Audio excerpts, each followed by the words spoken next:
Hey there, welcome back. Today on C# and Sensors, we are going to be looking at getting air quality using this, an ENS160.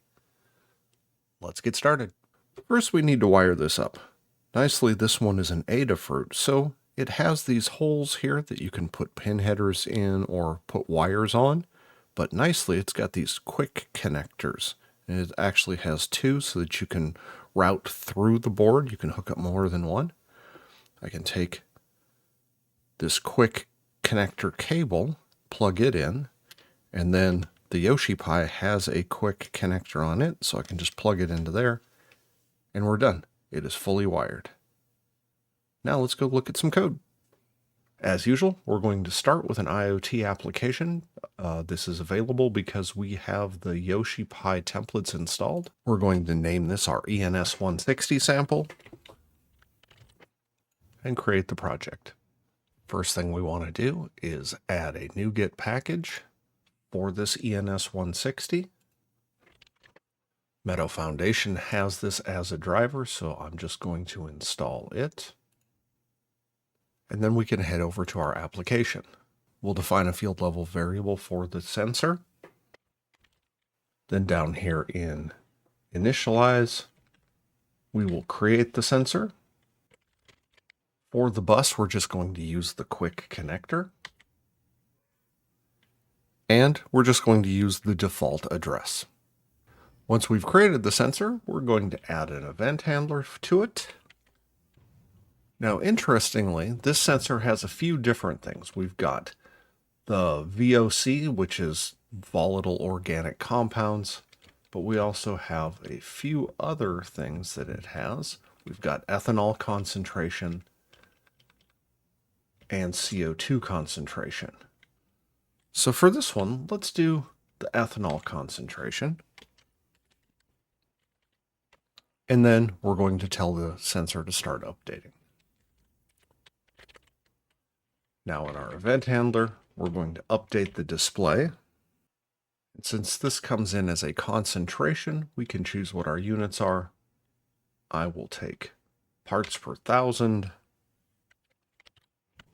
And so we'll update the display with that. We no longer need this run method at all. And so that should be enough to get our application up and running. So I'm going to build it, and then we'll deploy it.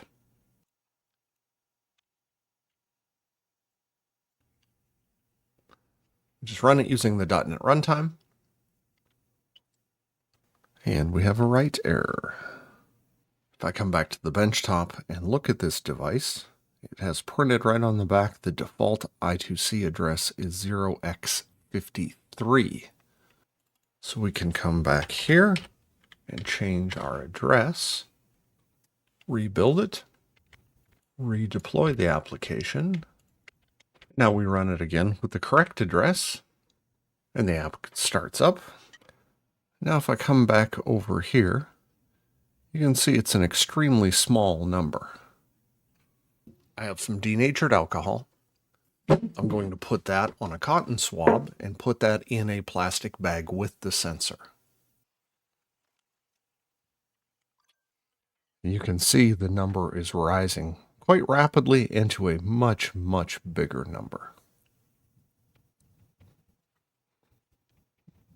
So measuring alcohol in the air probably isn't all that useful to many applications. I just used it because it's a real simple example, and I can put alcohol in there to show you it driving up. A more common use might be to measure air quality.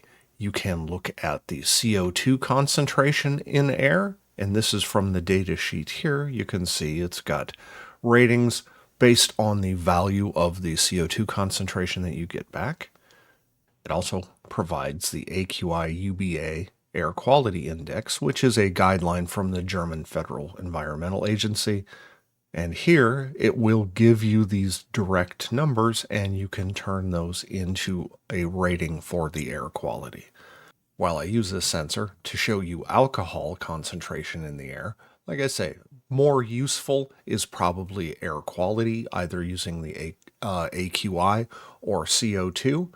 They're outlined in the datasheet for the part, but reading those values is really the same process that I showed for alcohol. That's all I've got for you for today. Thanks for watching.